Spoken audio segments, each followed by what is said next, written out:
Let's see if they can turn two. There's one. And there's two.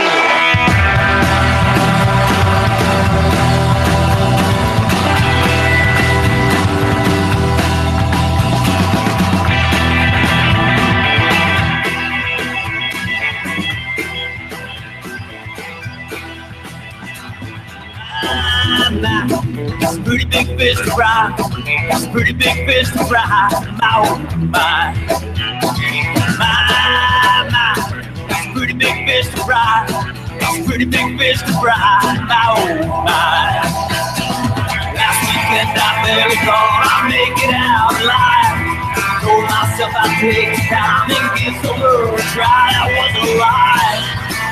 My. Oh, everybody, it is Tuesday, August the 22nd, 2017. You're checking out the premier sports and beer podcast coming to you from all over this great nation, roots in New Jersey. It's the Turn 2 podcast. We thank you guys for taking the time to listen. We got a big show for you this evening, but before we do anything,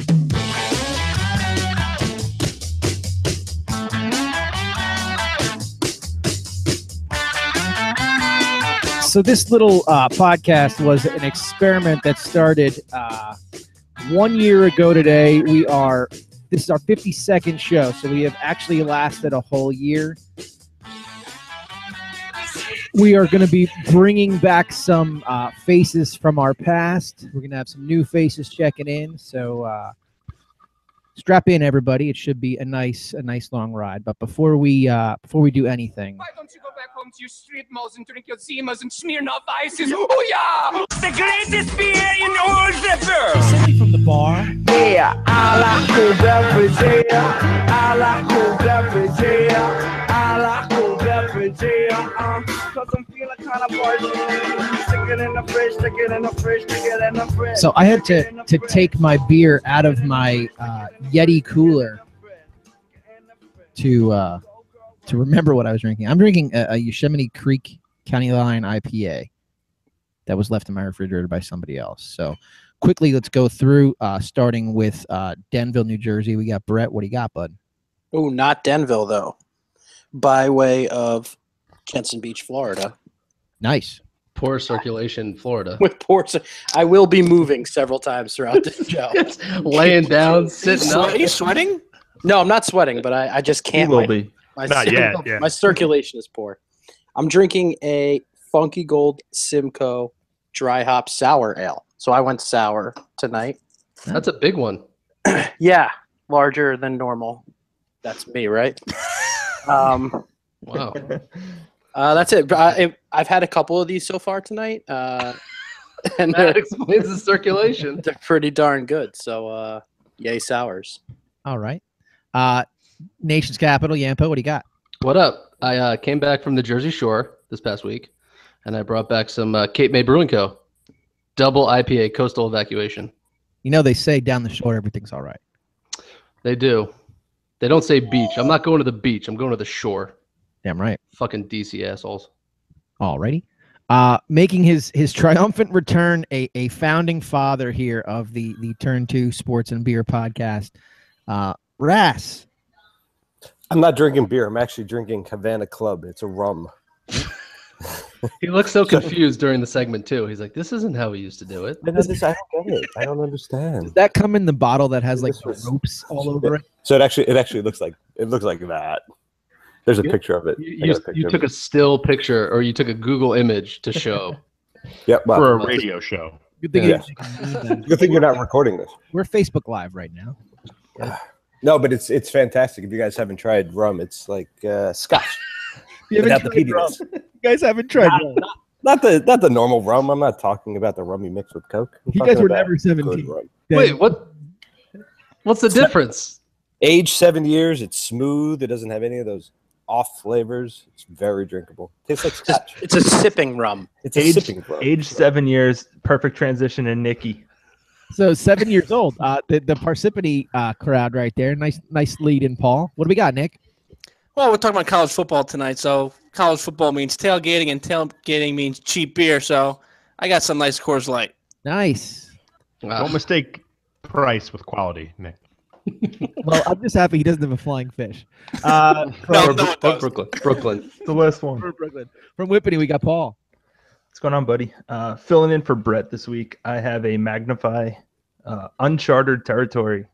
It's actually not an IPA. It's a hoppy Pilsner. It's delicious. Nice. That's appropriate because we are, in fact, in uncharted territory tonight. We're going to play a game with this next one. It's called Miller Lite or Coors Light. I'm going to go Miller. I'm going to put all my chips in the middle. High Life. Oh, I didn't even realize. Maybe High Life. City Champions, what do you got, Sean? I almost thought about having a line in Kugel Summer Shandy, but Miller Lite, boys. Boom! Do I know him or do I know him? Shocking. You don't. So we do have a special guest that's going to be joining us. So we're going to lead right into the segment, and then I will ask them what they're drinking. So let's get started right away. We got a hot show tonight.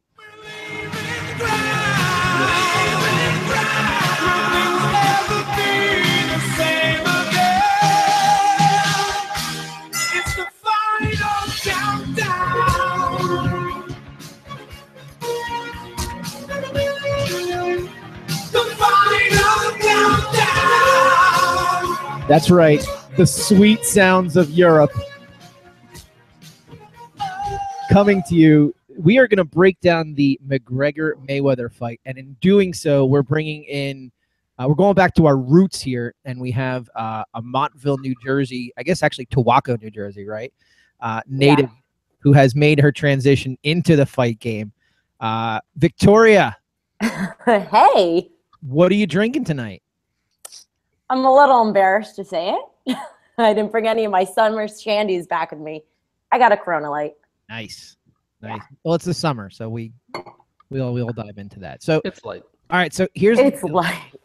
Here's the deal, right? So we've got some listeners that are all over the country. We have people that check in on our show. Oregon, we got California, Utah, those types of things. So why don't you break us down a little bit as to your background so that we know we're not just putting some chick on here that's going to talk about boxing.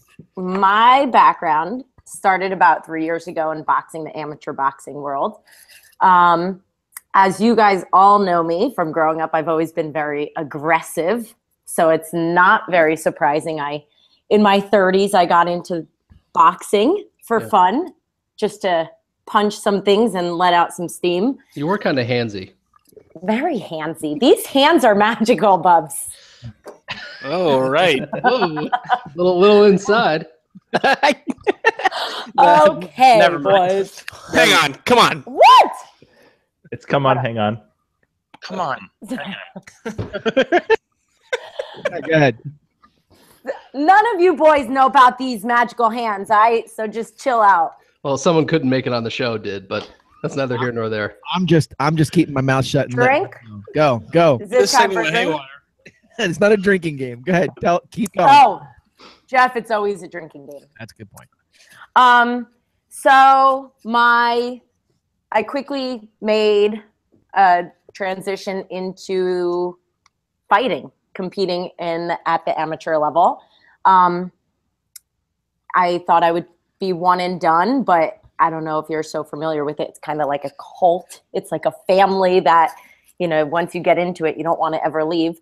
So I've been competing for the last few years, and I've just been brought into this world of boxing and studying it, learning it, watching it. And it's just become such a huge part of my life. So the fact that this weekend is such a big fight is really exciting.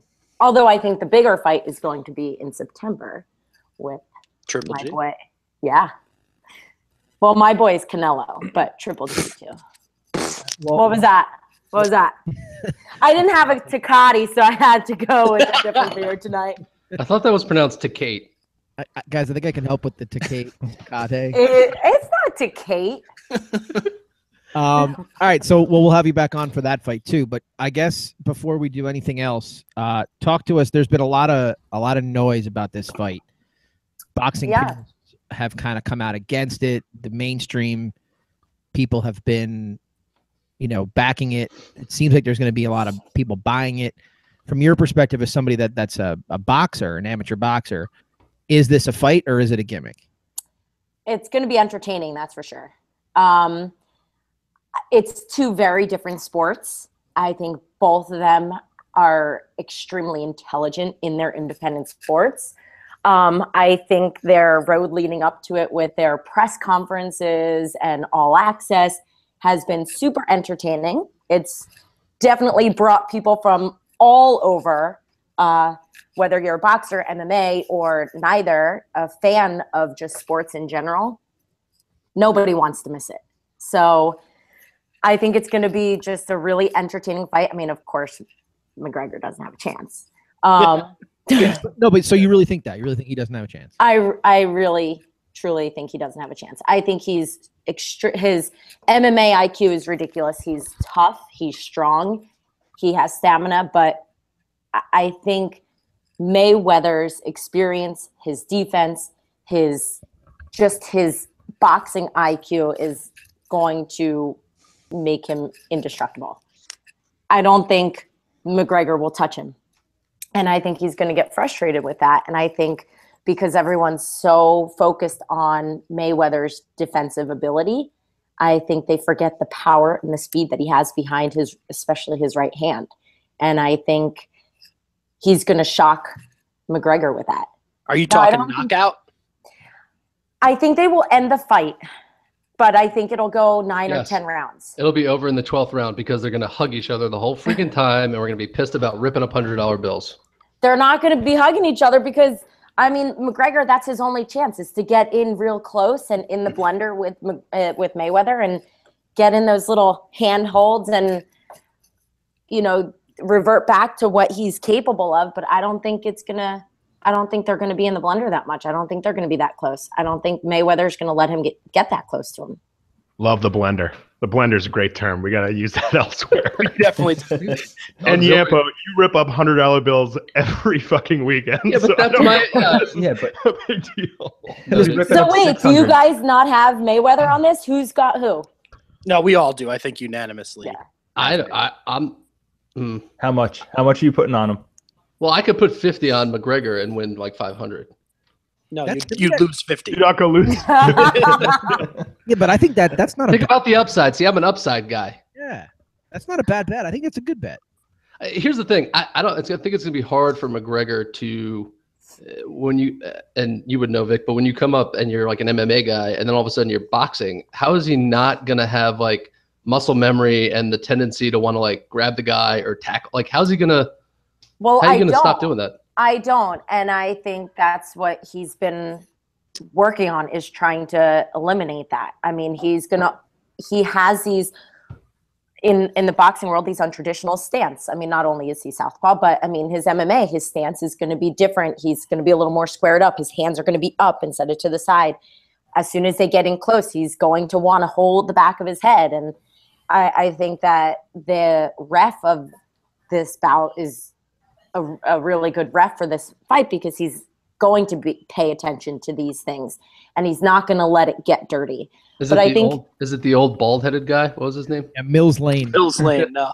You bring Mills Lane back for this one? Probably Well, who wants to take a side bet that he's going to slip a kick in there? That would be amazing. You think he would, Ras? But not too soon. I want to see 8, 9, 10 rounds of this. Listen, if Tyson can bite a guy's ear, I think McGregor can kick Mayweather in the nuts. Just saying. I think it would have been great if they went 8 rounds of boxing, and if McGregor made it that far, then do the last 4. Anything goes. But it's already a circus, so what the fuck, right? Who cares? Have you guys watched the All Access? Fuck no. Why? These guys are assholes. Just because you don't get HBO. No, I don't get HBO. Who are you talking to? I don't get HBO. In this day and age, in this economy. We'll give you her password. It's fine. So, Viggy, I have a question, because I've seen some of his practice stuff, and he looks like the Fighting Irish like logo when he goes to like hit stuff. He's kind of like all over. Yeah. Is this a good thing? Like, if he's going to have that approach and he looks a little bit silly on TV, and is that a good thing or a bad thing for UFC in the end? If he gets beat up, I don't think he cares. I don't think Dana White cares. It's making the UFC more money than they've ever seen. That, Dana White is all about a show and money. So in his eyes, it's good for UFC. And honestly, I think UFC is a sport that unless you're really involved in UFC, no one really knows. So the hype of this, I think, is going to intrigue people to watch boxing again, watch UFC a little bit more, watch them more closely. I mean, these two, besides being so talented, are so animated and out of control, ridiculous, that it's doing exactly what Dana White wants it to do for UFC. And it's doing, I mean, it's bringing people back to boxing. Nobody wants to miss this fight. Everybody's going to watch it. All right. So I'm glad you said that, because that's been the question that we've kind of thrown around here, and we've kind of been split on it. Do you think this is good for boxing? I mean, unfortunately, I don't think Mayweather cares. It's making him a lot of money. No, but I'm sure somebody who in, you know, fairly recently in her life got into boxing, right? Yeah. Do you think that this will bring more people to boxing, or do you think it will bring more people to MMA? I mean, ultimately, probably to MMA, because McGregor's going to stay in MMA and he's going to be a face of MMA for a while. Floyd, I mean, he'll always be relevant. He'll always be present, but I don't see him doing much more in the boxing world fight-wise after this. What about a sequel? What about a rematch? No. Nothing? No. I mean, I don't think so. I don't see why. Unless Conor knocks money out. Money. They're going to fight again. Money, but I don't know if they're going to keep up this circus after one fight. I don't know. I thought McGregor said he was going to retire after this. Basically just take the payday, get his ass beat, and be done. I'm sure he didn't. He's too young for that. He's too money hungry for that. You know how much money he's making on this? I'm just sure he didn't. It's a $600 million fight, I think. That's yeah, crazy. that guy spends out of control though. But he's not making that money to last. Let me ask you a question. as a boxing purist, you know, he's got a chance to, is it tie or surpass Rocky Marciano, his record for wins? And Vegas has already sanctioned this fight, which I think is kind of ridiculous, because it's like, this is going to be a fight that breaks the record, and he's not even fighting a sanctioned boxer. I don't know. It's kind of.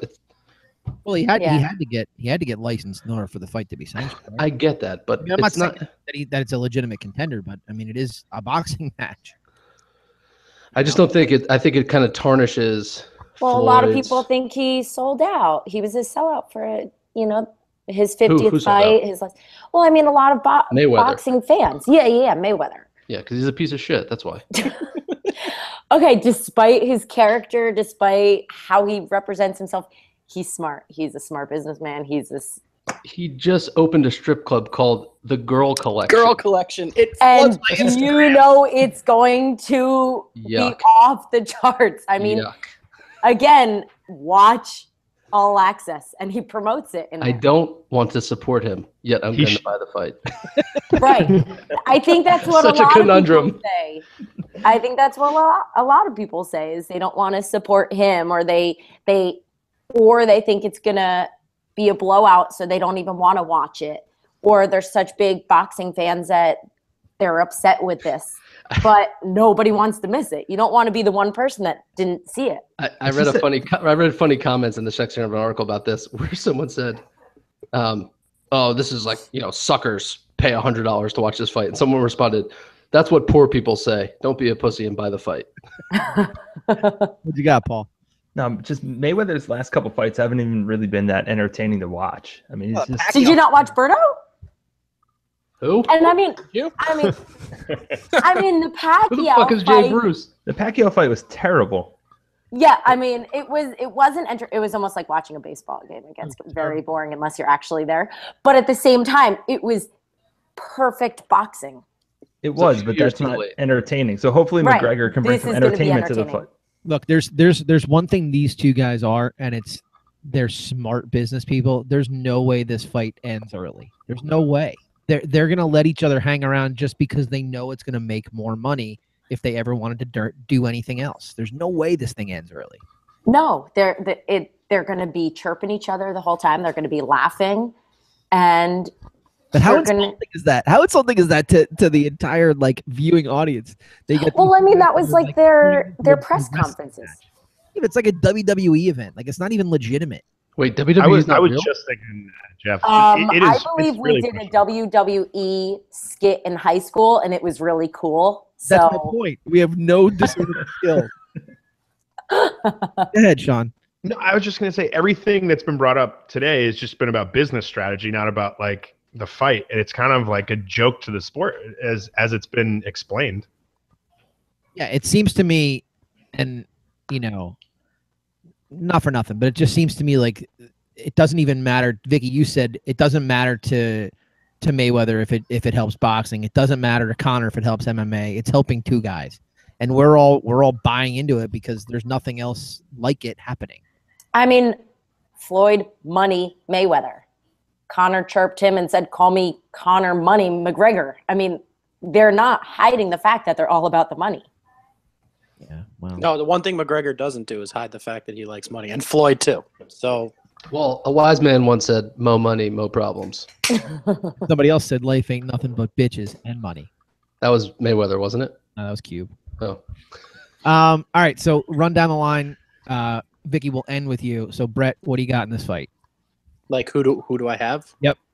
What do you got? Herpes and bad circulation in the fight. I got. It's no contest. Mayweather. Yampo. McGregor. Just to be a dick. He's being a dick. Ras, who do you got? Just to feel like a loser on Sunday morning. United or Conor McGregor? I'm not going to watch it, but I'm going to say Mayweather. We'll talk about the Solheim Cup in an hour. McGregor. Paul. Mayweather. Sean. Mayweather, and he's going to take his money and open up a chain of strip clubs called the Blender. Yes! Hot take.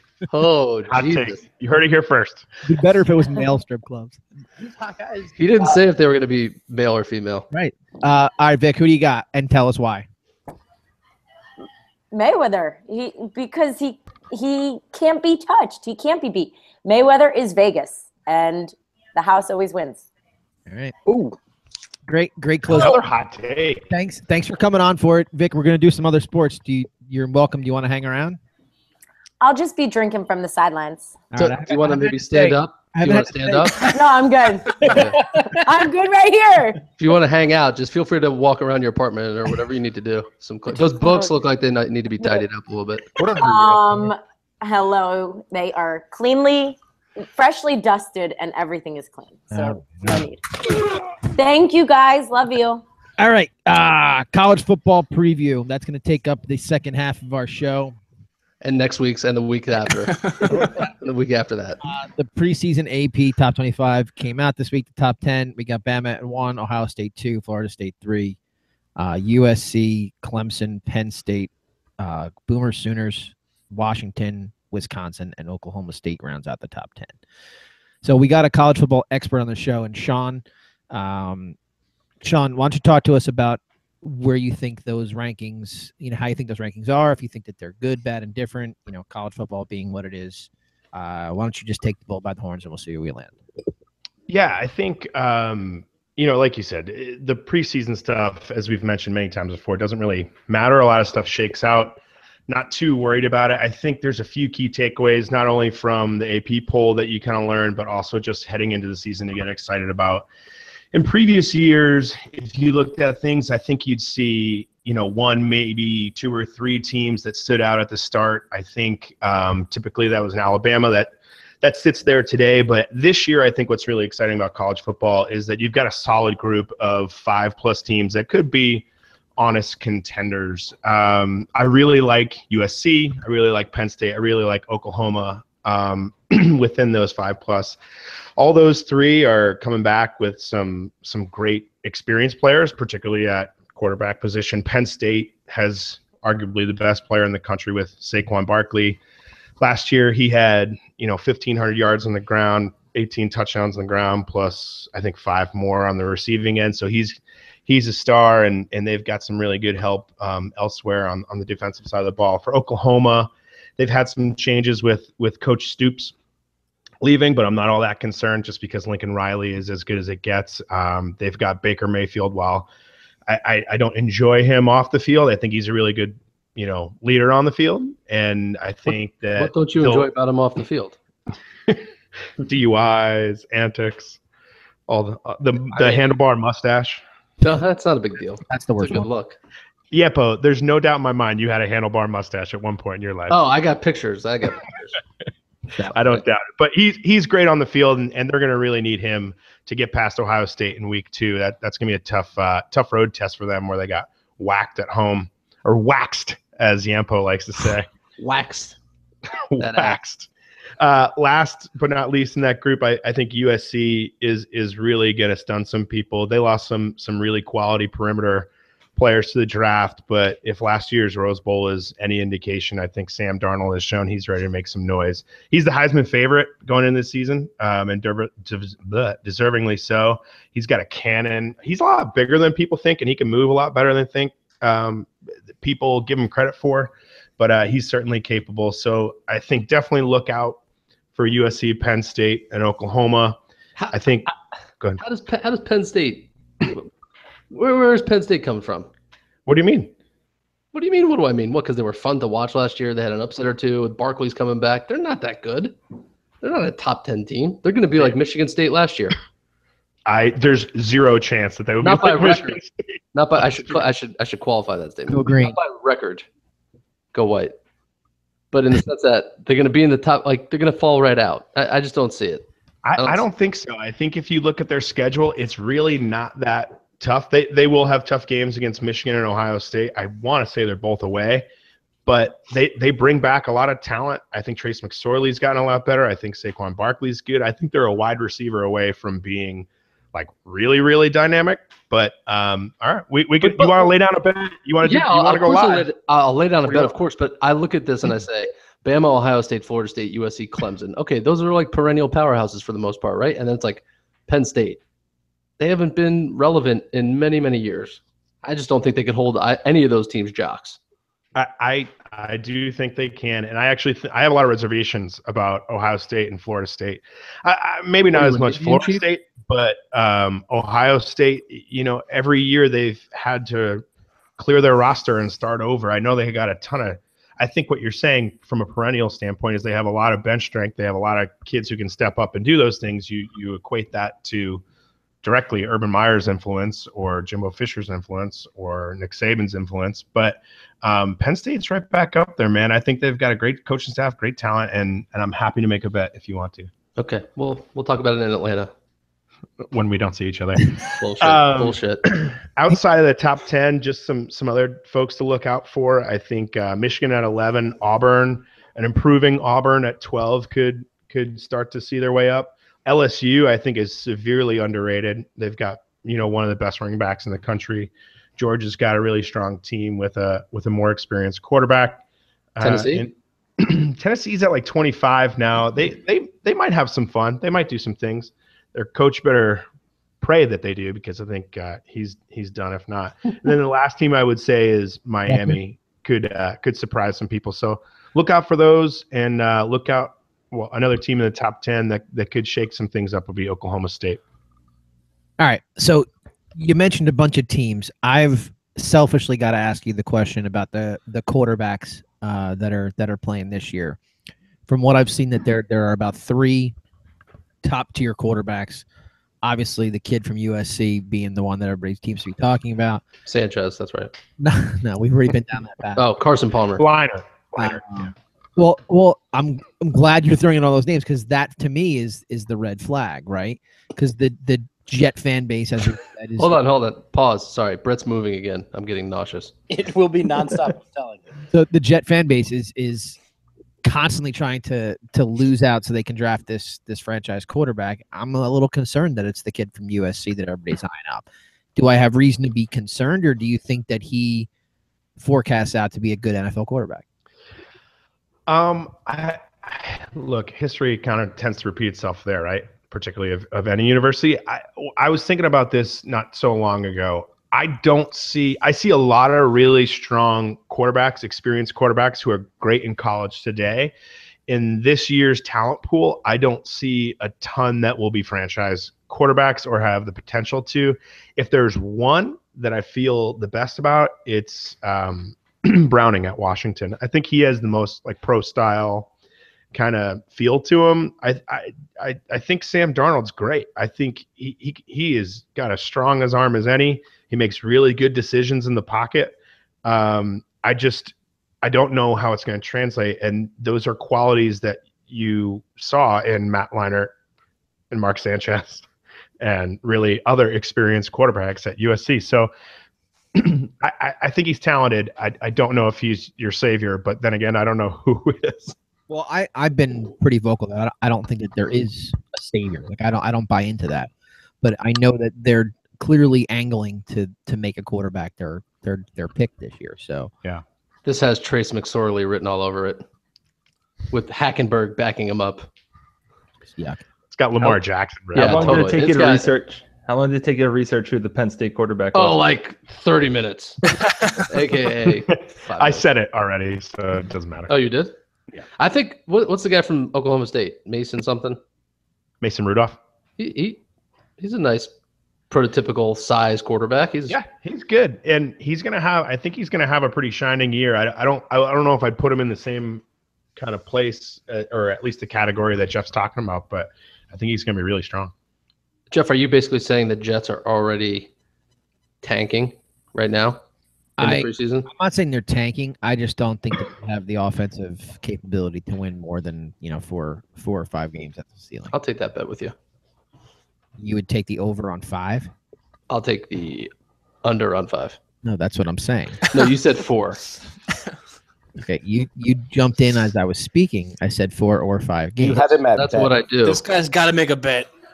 You know what I hate? I hate that obnoxious bald guy that's on your podcast. Yeah. Which one, Ras or Brett? Ras isn't obnoxious. He hasn't talked in. He's zoned out. He had some more rum. Well, Vicky ate some brownies or something. Second, when I started talking. I am disappointed that Victoria checked out. I thought she was going to hang for a little while. Contribute to the college football discussion, Sean. So on your top 10. Just in looking at it side by side, the AP, the only one that looks like you have different, unless I'm reading it wrong, is you got LSU in. As far as teams included, yeah, I have. I'll just run down. We could compare and contrast. I think so. From an AP standpoint, they have 1 Bama. I agree with that. AP has Ohio State at 2. Like I said, I don't agree with that. I just think there's a lot of things that have to happen. They have some good returning talent, but they lost quite a bit to the draft as well. So we'll see how that shakes out. I don't feel as strong about them as 2. I put USC at 2. Just again, they've got a lot of speed. They got a lot of talent.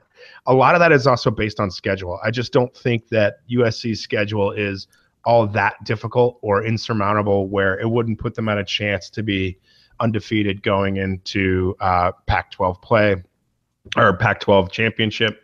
AP has Florida State at 3. I do agree with that. This is where I kind of made at number 4. This is where I made my swap, and I put Ohio State at where they had USC. Clemson, I think, is extremely overrated in the AP number 5 for what they lost and what they're going to need to do to bounce back. Particularly, again, when they're going to have to play Florida State, they're going to have to play some tougher teams. So I don't have them at 5. I dropped them like an 8. 5 is where I put Penn State. They have Penn State at 6. I have Oklahoma at 6. Again, I think Oklahoma and Big 12 play just in general will surprise a lot of people this year because they've, for the last few years, fallen off. Now, Oklahoma a little bit better than the rest in those years, but I think they'll slide up. They have Oklahoma at 7. I have Washington at 7. I think Jake Browning is really good, and he's got some help on the outside again this year. They had Washington at 8. That's where I put Clemson. They had Wisconsin in here. Wisconsin's an interesting team just because they're about as consistent as it gets in college football the last few years. You know, you haven't seen a terrible season. You haven't seen a great season. I think they bring back Alex Hornibrook at quarterback, and he makes a little bit of a better run at it. But he's going to have some tough times in the strong Big Ten. So I've moved them outside of my top 10.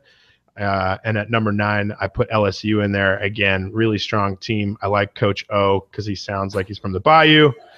And then at 10, we agree on Oklahoma State, and that is my top 10. So if you had to make an argument, like a specific argument team for team, because you briefly mentioned it when you were blowing through the top 10 here. If you were to make a specific argument as to why LSU deserves to be in that top 10 over Wisconsin in comparing those two teams, what would it be? Strength of schedule would definitely be one of them, just from SEC. And I know an argument can be made about Big Ten, and I just made one, but it still is what it is as far as the SEC West goes. I think LSU from an offensive side of the ball is a little more dynamic. I think they have a lot more tools to work with. Wisconsin D has always been strong. That might be a little trade-off there with LSU, but I think strong coaching, strong strength of schedule, and a high-power offense kind of takes them over the edge. You know, we should put your top 10 on our Twitter at Turn 2 Podcast. Is that even our Twitter? Yeah. That is. Good job. We should put that up there, and our 17 listeners can, respond and retort and be as creative as Sean was in like moving one team out and moving 8 teams up and down. Very creative. Now, Sean, do you think this is what you have here? You think this is your preseason, or you think this is where they're going to end up? No, this is how I would recalibrate. I think, it's kind of a pointless conversation, to be honest with you, because so much is going to happen, and college football is so unpredictable. But I just think there's a lot of hype in places that it shouldn't be, particularly Ohio State and Clemson, if I had to say too. Sean, talk to me about Notre Dame. What do you want to talk about? I mean, what do you see from them this year? Obviously, it can't get much worse than what happened last year. Kaiser's gone. This is a team that could move up. Their schedule's a little softer this year. Their home games aren't selling out like they used to. I don't know. Where do they fall in the mix? They're on right now, preseason unranked in the top 25, right? I believe, yeah. Yeah. So I believe that's a blow. It's a blow, but a deserving one, right? Like, they've tripped over the finish line, if not worse, the last few years. I don't know how Brian Kelly kind of survived through some of that outside of bringing them to a national championship where they got waxed in 2012. That was Manti Te'o's fake girlfriend's fault. Fake dead girlfriend. Yeah. But I don't expect much out of him. I love that. He was fake and dead. Like that's my favorite part. Like, it's one thing to be fake, it's another thing to be dead, but to be fake and dead, like that's some serious commitment. Yeah, like coming up with that, like how does that happen? Let's just think about that for a minute. What are you sitting around? You're fucked up. Like, how fucked up do you have to be to have to keep some kind of bad joke like that going, and then it totally takes over as a mind of its own? Like, his girlfriend died, becomes this whole national story. Next thing, it's all bullshit. Like, if there was one member, I was just gonna say, go for it. Panel, that would be the guy that would do that to somebody. It would be you. So yeah, of course it would. I mean, I can imagine it. I can fathom it. I just think it's hilarious. Whatever. You wouldn't even get on the phone call. You'd be like, "Hi, Manti." Like, you would turn on like your best woman impression, and he would totally buy it. Like, I could totally see you going full tilt on. It's been a really rough time for me, Jeff, and I don't really appreciate you talking about my girlfriend who passed away tragically last week. And you'd have some money on it with somebody else too. Like, I bet you $100 I can. How get long? Yeah. This for the You might go as far as dressing up as a woman and showing up for a date. Let's not talk about your social calendar, Nikki. The wig would fit nicely right on top of that mound. Ooh, Like a little Mrs. Doubtfire. You a Geneva Doubtfire, dear. Hello. I did see. Speaking about Brian Kelly, did you see him come out and basically The be closet? Like, no, that would be really strange. Notre Dame. Freudian slip there. See him come out and say that it was his fault that they were bad last year, that he overlooked some details because he was too busy raising money. Yeah, I saw that. Why would you say Raising that? money for what? I don't know. The Catholic Church doesn't have enough. Pretty much is like, yeah, I fucked up last year's team. That might be an exact quote. Press conference in front of the chapel. Listen, I fucked up last game. Jesus Christ, did I fuck up?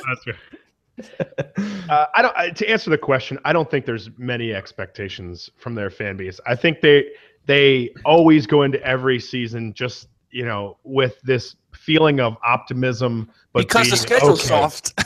Yeah, but feeling okay about a loss here or there, and then they end up in a mediocre place, and oh well, that's Irish football. I don't think there's much to speak of about Notre Dame.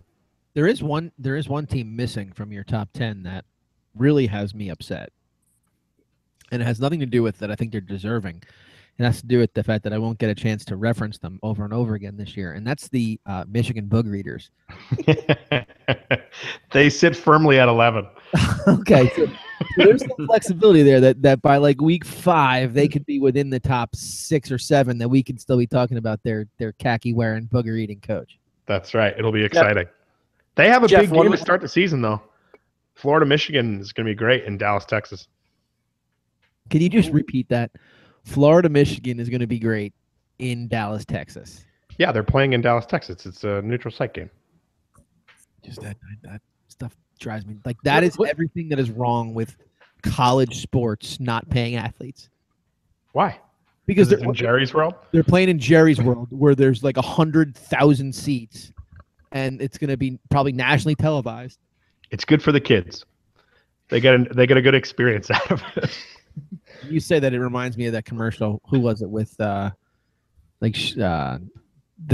tall basketball player couldn't speak English and scored one for the kids, and he kept throwing Dikembe? Manute Bol? No, who was it? I think it was George Mirasan, wasn't it? Oh man, I swear it was Dikembe. Washington Bullet. I don't know. Sean, speaking of games in neutral sites, don't you mute, you silly boy. What are we doing next weekend in Atlanta? FSU, Bama. So hold next weekend you can go by yourself. The game played 2 weeks from now. Well, you referenced stupid. It's next weekend. You want to rethink that? This coming weekend is what? August 26th. Yeah. 7 days after that would be what? Forthcoming weekend is not the weekend that they're playing. Whatever. So Jeff, what? Oh my! You're going to be in the same place for what? 48-ish hours? Mine is for you're talking time or purpose? Are you both going to the game? Yes. Not together. We should. And I disagree. Those that are not following the conversation, what game are you talking about?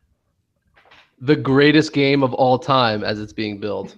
Well, I don't know why, but it is. It's the Bama Florida State Saturday, September 2nd, 8 p.m. at the Mercedes-Benz Falcons Stadium, Mercedes-Benz Dome, whatever. Mercedes-Benz Falcon Stadium? Yeah, it's the new one. But that's like I'm not even busting your balls. I think it's the Mercedes-Benz something. I don't know. Sean will know. Yeah. How does a guy that owns Home Depot put naming rights on a stadium to any other company other than? Because I feel like the Home Depot stadium sounds like it was.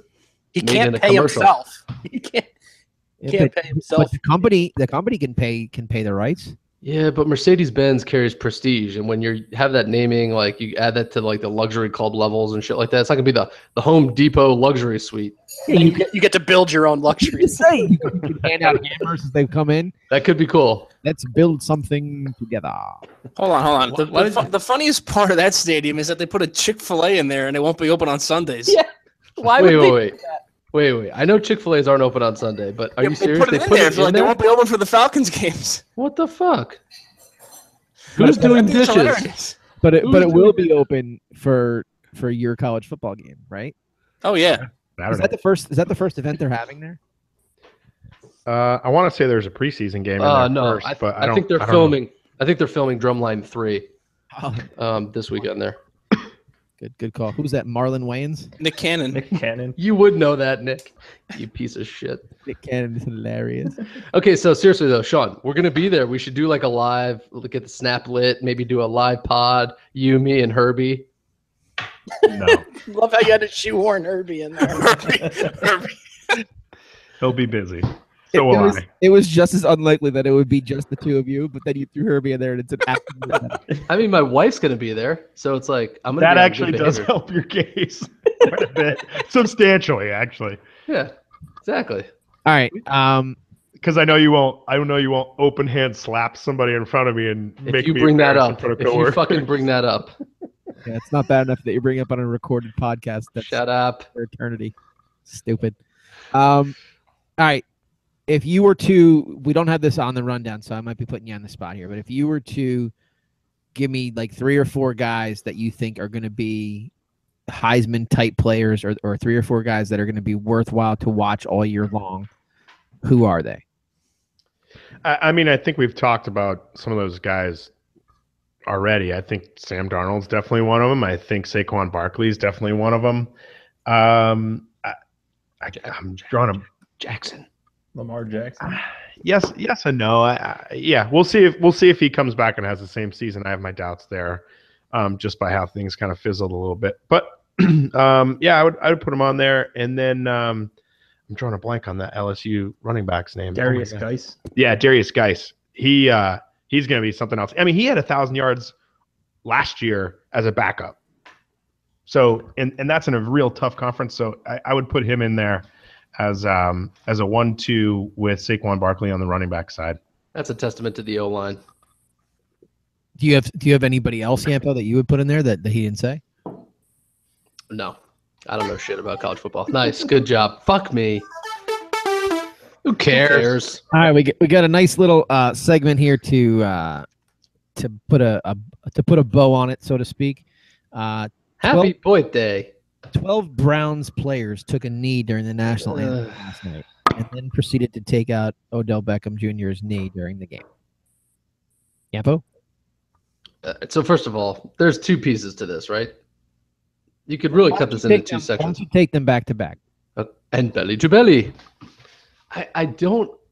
Someone's got to help me. Someone on this panel who is level-headed, which might only be like Rasiopo. He's asleep. Oh, have some more rum. Fucking 7-year-old rum. Sounds terrible. I don't understand. Rats, don't drink too much and miss our tea time tomorrow. That won't. What? Okay, so taking a knee during the national anthem, at face value to me, is so blatantly disrespectful. I'm not making the connection to the movement or whatever is being. What are they trying to prove? Help me. Racial injustice. That this nation. What does that have to do with the national anthem? Them? I don't. Hold on. Yapo, I'm going to agree with you on this, and I think it was a year minus 2 weeks ago. I think I let off one of the things we were talking about this. It's such a long time ago. We've been talking about this with Kaepernick. It doesn't make any fucking sense. I don't get it. And like the white guy on, it doesn't need to be a racial thing for me. It's like white guys and black guys doing it, but then they're making a big deal about the white guy putting his hand on Michael Bennett's shoulder. It's like that's the media just perpetuating this bullshit. Okay, so you don't care about that part. No, I definitely don't care. I definitely don't care about that, and I definitely don't need to. We don't need to talk about Odell Beckham. I'm a huge Giants fan.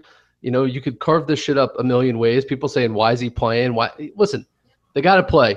Maybe he played a little too long, whatever. But anybody can get hurt on any given play. Was it a dirty hit? No. Was it kind of a should you be diving at guys' legs? No. But the game is running full speed. It's like we don't need to add this. This wouldn't have happened if it was like, Tavares King. It wouldn't have been a story. Didn't he get hurt later? No, he didn't. Oh, yeah, he did, actually. But if this happens in week 5, do you have the same vitriol? Maybe a little bit different. I mean, it's hard to say, dude. It's like, how many different ways? Who could you blame? Eli, the ball was too high. Beckham, he jumped too high. The cornerback who's gotten cut twice and he's playing for his job and he's trying to, it's his Super Bowl. I don't know. Preseason games in general stink. They should all go away, make the season 18 games, and be done with it. Wow. That's aggressive. Who cares? You're already paying for 2 extra games. Wouldn't you rather have them count? I got news for you. We're just going to lose them. So it really don't listen. As a former season ticket holder of the Giants when I lived up there, and you're a current season ticket holder, it is a kick in the balls to pay full price for those fucking garbage games. You can't give them away. It is, but I do not think they should go to 18 games. Okay, well they gotta just get rid of them. Well, what's the point? I'm fine. They're a money generator. I get it, but I don't think they should go to 18 games. I think 18 games is a mistake. Okay, cut it to 2 preseason games. They're just bullshit. But here's my question that I want to throw to our college football Turn 2 Sports and Beer podcast college football expert. You see the plays like what happened to Beckham where he's getting tackled low. It's, in my estimation, it's just one guy's opinion. A lot of that is in response to the fact that they have a 2x2 square that you can hit a wide receiver or a quarterback or a running back or anybody without getting fined. Do you see the same precision in college football, or is there more latitude as far as where tackles are made before a flag comes out?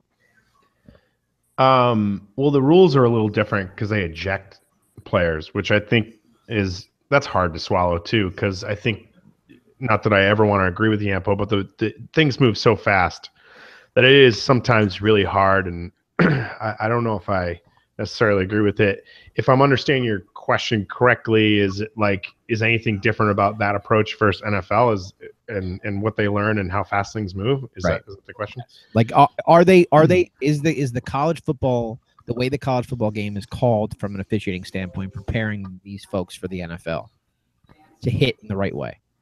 I don't think so, just because I think everyone's innate reaction is to be a football player. Right. So that to me is a bigger issue, right? It's if college is really going to be the next step to the NFL, they've got to start to call the game similarly.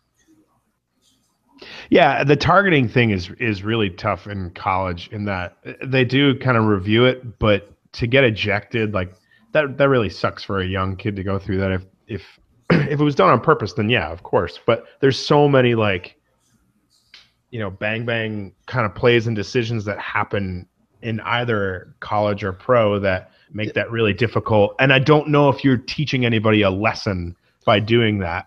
Well, so I don't know. So I would agree that there's an officiating issue, but yet we're just not being realistic about how the game's played. It's tough for corners in college making that transition too, because you have the 5-yard chuck rule in the NFL, where in college you can face guard till the ball's thrown. So these guys are trying to learn something completely different, and then you're taking the speed of the game up a notch. And so as a guy that played it, I mean, you weren't at D1 at an elite level. As a guy who played it in college, what's the answer? He was a punter, just to be clear. Oh, Jesus Christ, Sean! What's the answer? What was the fucking question? What number did you wear when you punted the ball? Hang on. What's the? Is that all you're saying tonight, Nick? Jesus. Yeah, seriously, over and over again. He's still whatever, Grandpa. A girl on the panel. He doesn't know how to react. What's the response? Like, what's the answer then, as far as getting the way that these games are called closer to each other from the college level to the NFL? Are there 2 or 3 things that they can change at one or the other level to balance it out? I mean, I think you have to come up with a happy medium, and I guess college has to kind of lean to what the NFL is doing, because the NFL is not going to really make any rules, tailor it to how college is called. So I think it's upon the NCAA, which is a whole nother group of assholes, to kind of tailor the rules to it. What's up, Sean? No, I'm laughing because you said it's a whole other group of assholes. It's totally true. Because you're not wrong. I mean, there's small nuances that could be the same, like not touching the quarterback. If the quarterback slides or the quarterback goes down, you don't have to touch him in college, but you got to touch him in the pros. A lot of times these rookies come up and they forget they got to touch the guy. That's a stupid one. Just make that the same. Some of those small, so the guys don't have to overthink everything. But guys, you should be allowed to touch the guy. Is what you're saying. Yeah, Nick, you could kind of elaborate on that. OJ Mayo is still serving his suspension from smoking too much weed and pain pills, and says he owes the Bucks and wants to make it up to them when his suspension is up. Here's a great thing: if you owe the Bucks, just write them the check for the $8 million that you stole from them as a signing bonus and give it back. Who cares? Great point. Trent Richardson has resurfaced. He's in Canada with the Saskatchewan Roughriders of the CFL. Isn't that where Vince Young is? Yeah, that's a stacked squad. All right. Yeah. That's got college tradition written all over it. They're going to win. What is the Grey Cup? Is that what it is? The Grey Cup. Who cares? I care. When Vince Young was leaving college, I was like, that guy is going to be one of the greatest NFL players I've ever seen. And then when Trent Richardson graduated, I said, we're never going to see an NFL running back like Trent Richardson. Now they're both on the Saskatchewan Roughriders. Our college football expert. Yeah, it's really interesting how the track record. How the Bama running backs have really not done well. And Mark Ingram is good. Mark Ingram was good. He's okay. No, he's good. All I know is I'm glad I asked Sean who I should look for in a quarterback. Yeah, exactly. Jamarcus Russell. Oh, he can throw 80 yards from his ass. Oh, great. What are you, Jerry Boyle?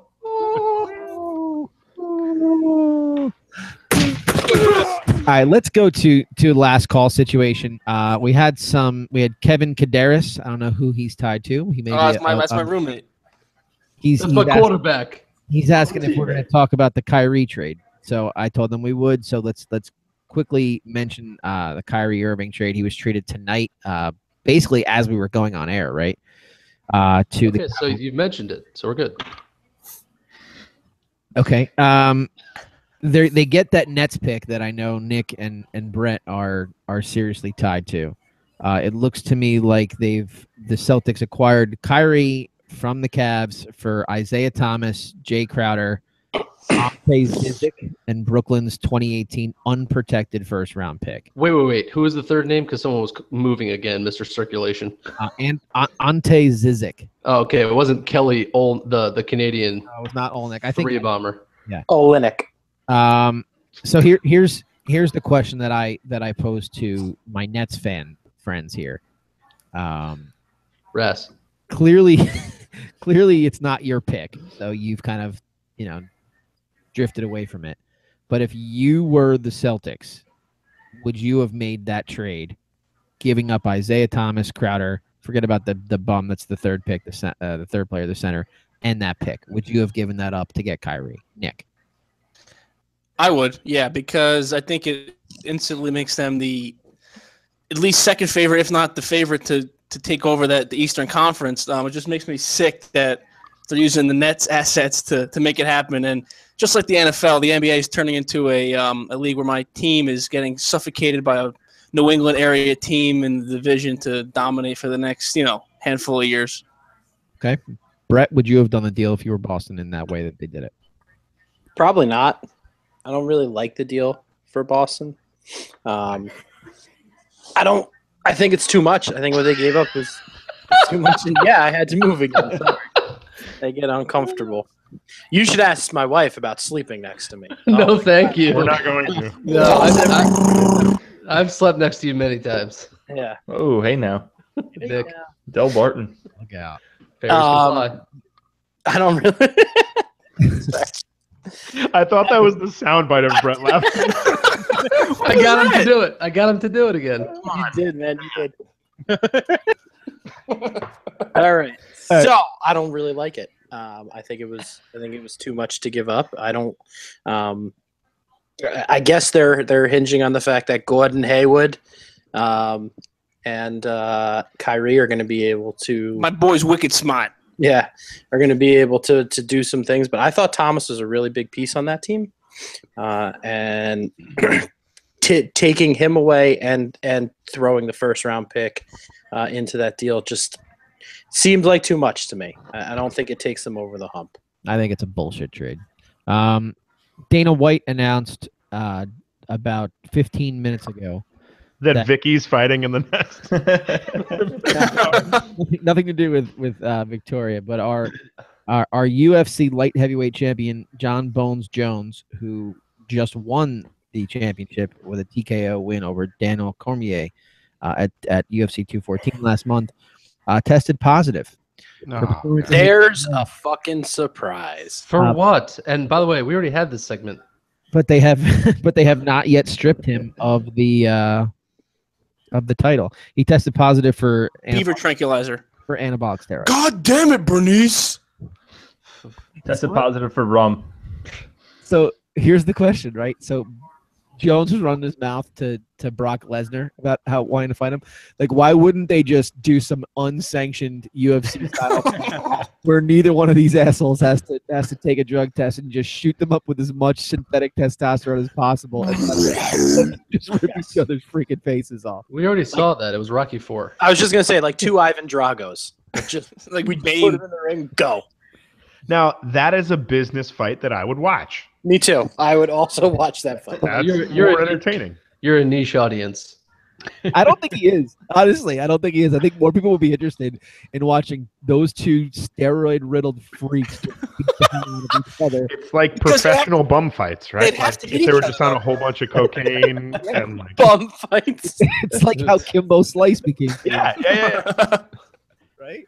The fraternity bum fights. Those Too were soon, great. Jeff. Too soon. R.I.P. Rest in R.I.P. Kimbo. He's dead. Last one. Who the fuck is Jay Bruce? Fuck is Jay Bruce? So I will tell you. Hold on Jay Bruce. I've talked to White Man about this off the air, and he goes, "I just don't fucking understand how no one knows who Jay Bruce is. The guy's an MLB All-Star, like 10-time All-Star. I don't get it. 10 times? It hurts his feelings. Wait, 10 that no one times? knows who Jay Bruce is. No, I just said that. Everybody but Yampo knew who he was. That's why the soundbite is there. Does anyone know what team he's on? He got traded, right? Or is he Cleveland? Cleveland. Yeah, victory. Johnny Drama. All right, last one for me, and then I'll throw it to you for guys. Anything you have? Off of a headline here from ESPN.com, it says not fake news. Patriots give President Donald Trump his own Super Bowl. Was it 51 championship ring? Yeah, that's ridiculous. Yeah.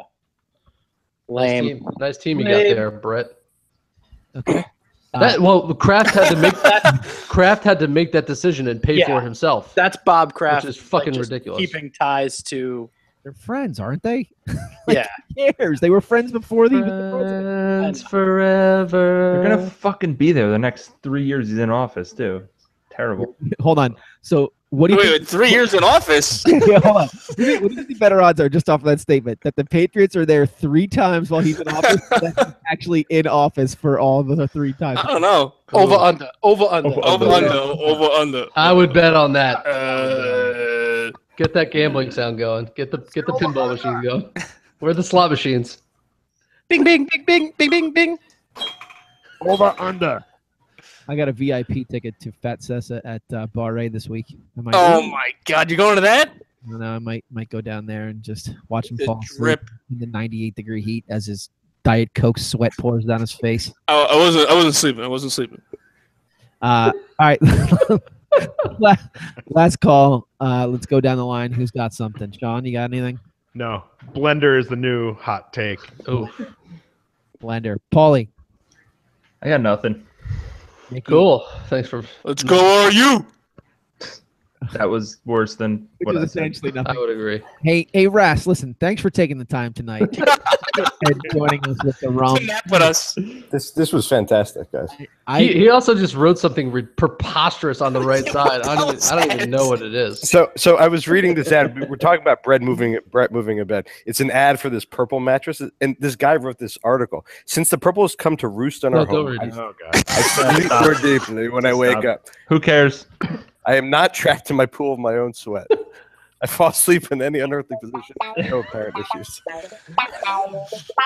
Jeff isn't used to this many faces and the sound bites. He's like, "What's happening?" I used to be able to give really in-depth analysis about the Giants. The Giants. I don't pay attention. But anything, Ras, besides commercials for mattresses that you have to add at the end of the show? No, I'm just glad to see you guys going a year later. Ras, thanks for coming around, Ras. Ras, where do you live? Still in Jersey City. Oh, when are you moving back to the motherland? Bayonne's my next stop. Minnesota. Minnesota's on the 5-year plan. He said Sounds that like- 5 years ago too. Didn't work out. I know. Yampo, last call. What do you got? I got 2 things. One, cannot wait to hang out with Sean next weekend in Atlanta. It's gonna be great. Secondly, fantasy football team name too soon. Hung like Hernandez. Whoa. Ew. Not too soon. Hey, we didn't talk about any celeb nudes this time around. We missed that too. Celeb nudes. You had me Wow. at hung. Yeah. You started talking about that. I went right to Tiger Woods. We could talk about fringe celebrities like, maybe D or F-list celebrities like Vicky. Like, why would you ever let her get in the ring and ruin that face? Brett, you got anything for last call? Oh, right. Little League World Series time. Chinese Taipei, Cool. baby. That's Chinese Nick's, Taipei. Nick's favorite time of the year. Little boys in tight pants. Internationally known, locally respected creeper. If only wait, they played it in New Brunswick. I was really hoping I had one more thing too, Jeff, for you. I was really hoping that we were going to be able to come on the show and talk about Ric Flair dying. Did he die? That No, was but last week. I was hoping he did, so we could just end it and not talk about it Oh my anymore. God. First of all, you just made me so unhappy. Look at his face. He got so nervous. And now that he's not dead, he's fine. He's actually doing better. He's been talking. We didn't talk about it. You're just a bad guy. Anything besides Little League World Series, Brett? No, that's it. All right. Thanks to our Turn 2 boxing expert, Victoria Busby. You can check her out on Instagram. Her tag is VKFitrition. VKFitrition. She posts all sorts of workout stuff that her and her business partner are doing on there. It's a good time for those of you that are looking to get into some better shape. She's not a bad follow. We do have a little bit of news that we're going to tease to you tonight. Over the next couple of weeks, Turn 2 Podcast is going to be rebranding. So you're going to see something else that's going to come across your feed in your podcast downloads. We're going to have a different website. So we're not quite ready to tell you exactly what to look for, but we are just going to give you a little bit of a warning shot that things are going to be changing a little bit, all stuff for the better. So if you are a listener that is in any part of the world, whether it's in the South Pacific or whether you are chilling in Utah or Oregon or wherever else you may be, if you are looking to contribute to something where you want to talk about sports or pop culture or anything like that, hit us up on Twitter at Turn2 Podcast over the next couple weeks. Slide into our DMs, as the kids say, and then we'll touch base and try to make that work. Owie. I don't know what that means. But. Did we renew Yampo's contract for this? Well, it is year to year, but he wasn't involved in week 1, so his contract has not yet expired. I think I got another month or two. We'll see. His super agent Scott Boras will be putting us over the coals for that. Super agent actually Drew Rosenhaus. Super agent Scott Farrell will be. Oh God, do I love me some Scott? A good call, Paul. All right, everybody. Thank you for a great year. Thank you for coming on and making the time today. Shout out to those folks who could not join us who have been on. We got the White Man, we got JR, we got Anthony, we got JP.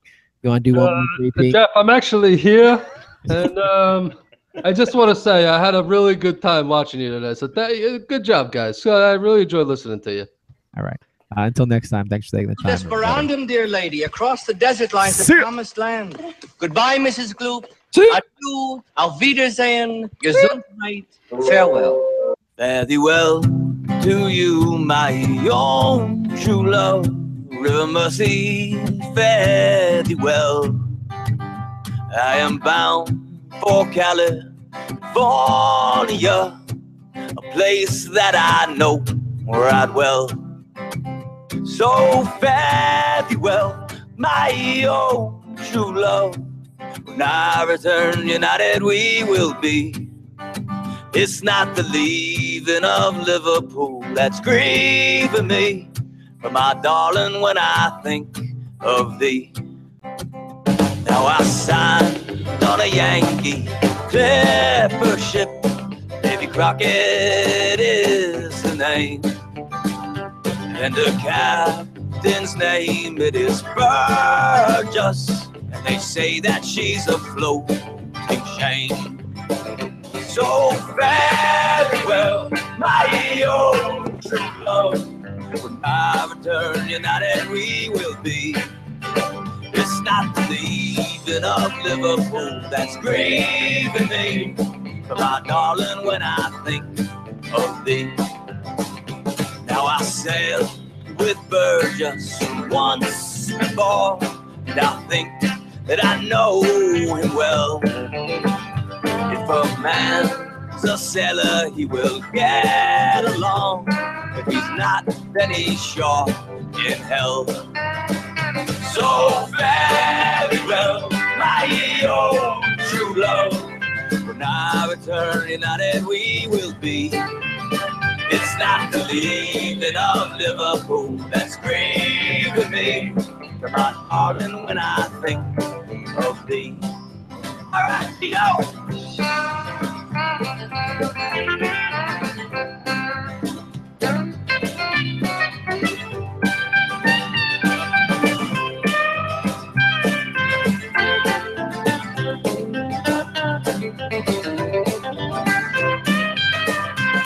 the sun is on the harbor, love.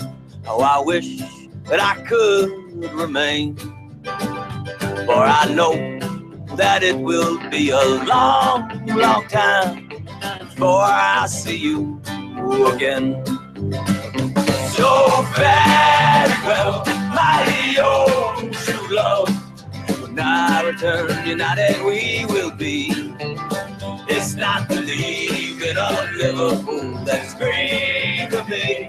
But my darling, when I think of thee, one more time. So farewell, my own true love. When I return united, we will be. It's not the leaving of Liverpool that's great for me. My darling, when I think of thee.